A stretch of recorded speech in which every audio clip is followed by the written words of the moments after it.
আর চুপচাপ করে বসে থাকলে হবে না। এইবার আমাকে ভাইরাল হতেই হবে, নাচানাচি করে হোক বা অন্য কিছু উপায়ই হোক না কেন, করতেই হবে। সম্মান যায় যাক, এতে আর কি আসে যায়? আমি তো শুয়োর, তাই না? মাথা লুকিয়ে রেখে দেবো, পিছন দেখে দেখুক, তাতে কি এসে যায়? কিছু কিছু মানুষের চিন্তাভাবনাটা ঠিক এরকম পর্যায়ে এসে দাঁড়িয়েছে যে আমি যা খুশি করব, যেমন কোনো উপায়ে হোক আমাকে ভাইরাল হতেই হবে। ভাইরাল হলে তো আমি রাজ্য জয় করে ফেলবো, আমি গোটা ভারতবর্ষ, গোটা বিশ্ব জয় করে ফেলবো। মানুষের চিন্তাভাবনাটা এখন এই পর্যায়ে এসে দাঁড়িয়েছে। মানে তারা নিজেকে কোথায় নামিয়ে ফেলছে সেটা তারা বুঝতে পারছে না।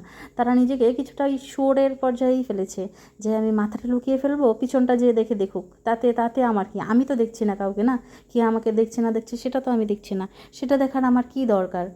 তো আমার মনে হয় সম্মান জিনিসটা এমন একটা জিনিস, সেটা যে কোনো পর্যায়ে হোক না কেন, কিংবা তুমি যত টাকা পয়সায় খরচা করো না কেন, সম্মানটা কিন্তু আর তুমি ফিরে পাবে না। যতই তুমি যা কিছু করো না কেন, সম্মানটা ফেরত আসবে না।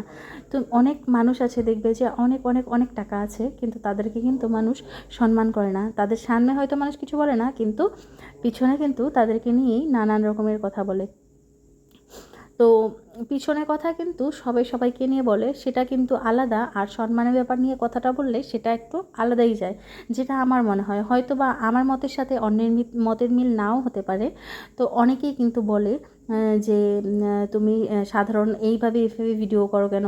তুমি তো অন্যরকমভাবে একটু ভিডিও করতে পারো। তাদের উদ্দেশ্যে আমি বলতে চাই যে আমার এরকম না যে আমাকে ভাইরাল হতেই হবে, আমাকে ফেসবুকের মধ্য দিয়ে ইনকাম করতেই হবে, সেই জিনিসটা আমার নেই। আমি সাধারণভাবে ভদ্রভাবে ভিডিও বানাবো, তাতে যদি আমার ভিডিওতে কিছু হবে, লোকে যদি পছন্দ করে করবে।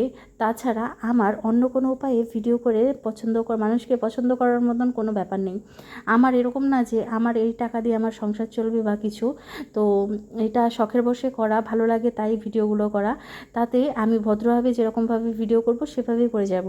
তো অনেকক্ষণ বকবক করলাম। আজকে কিন্তু মানে মোটামুটি সকাল থেকে অনেকটাই ব্যস্ত ছিলাম, না ভিডিও কোনো দিতে পেরেছি, না কারোর পরিবারে যেতে পেরেছি। তো সকাল থেকে কিন্তু রান্নাবান্নার ঘরে ঢুকে গেছিলাম, একটু গেট টুগেদারের আয়োজন ছিল, তো তার জন্য। তো সকালবেলা উঠে কিন্তু ভাত বসিয়ে দিয়েছি, ভাত রান্না হয়ে গেছে। তারপর কিন্তু ডাল করে নিয়েছি, পটল ভাজি করেছি, পাঁপড় ভাজি করেছি, মিষ্টি কুমড়োর মানে কুমড়া নিয়ে বলে যেটা, ওটা করেছি। তারপর হচ্ছে ইলিশ মাছ দিয়ে দই ইলিশ করেছি। তবে দেখো এখন কিন্তু পটলগুলো ভেজে নিচ্ছি, আর এদিকে কিন্তু মুরগির মাংসটা বসিয়ে দিয়েছি। তো মুরগির মাংস রান্না করলে হয়, আমি কিন্তু আগে সেটাকে হালকা গরম জল দিয়ে একটু হালকা ভাপিয়ে নিই, আর তা না হলে কিন্তু তেলে ভেজে নিই। তো এই দুটোর মধ্যে যে কোনো একটা করলেই কিন্তু মাংসগুলো ছেড়ে ছেড়ে যায় না, আর এমনিতে করলে কিন্তু মাংসগুলো ছেড়ে ছেড়ে যায়। তারপর দেখো এদিকে কিন্তু ফ্রাইড রাইসটা বসিয়ে নিয়েছি, ভাত কিন্তু আগেই হয়ে গেছিলো। তো ফ্রাইড রাইসের চালগুলো কিন্তু আমি তেজপাতা, আদা, লঙ্কা আর গরম মশলা দিয়ে সেদ্ধ করে নিয়েছি। আর এগুলো দিয়ে তারপর কিন্তু দেখো সেদ্ধ ভাতটা কিন্তু গোটা গরম মশলা ফোড়ন দিয়ে ঘি আর তেলের মধ্যে দিয়ে দিয়েছি। আর কিন্তু গাজর, বিনস আর ক্যাপসিকাম আমি ঘিয়ের মধ্যে ভেজে নিয়েছিলাম, কাজু কিশমিশ। তো ভাতগুলো যখন হালকা ভাজা হয়ে গেছে, তখন কিন্তু মশলা ওই ভাজা সবজিগুলো দিয়ে, তারপর একটু গরম মশলা দিয়ে, চিনি আর নুনটা তো আগেই ভাতের মধ্যে দিয়ে দিয়েছিলাম, তো নুন আর দরকার হয়নি। তো চিনিটা দিয়ে ভালো করে কিন্তু ভেজে নিয়েছি। তো অনেকে কিন্তু ফ্রাইড রাইসটা এরকম না ভেজে করে, শুধুমাত্র ভাতটা করে তার উপরে কিন্তু লেয়ার বাই লেয়ার ওই ভাজা সবজিগুলো দিয়ে দেয়। ওভাবে কিন্তু আমার ভালো লাগে না। পার্সোনালি আমার কিন্তু এইভাবেই ফ্রাইড রাইসটা ভালো লাগে। আর ওদিকে কিন্তু তোমরা দেখতেই পেলে প্রেশার কুকারের মধ্যে কিন্তু ওই পাঁঠার মাংসটা কিন্তু সিটিতে বসিয়ে দিলাম।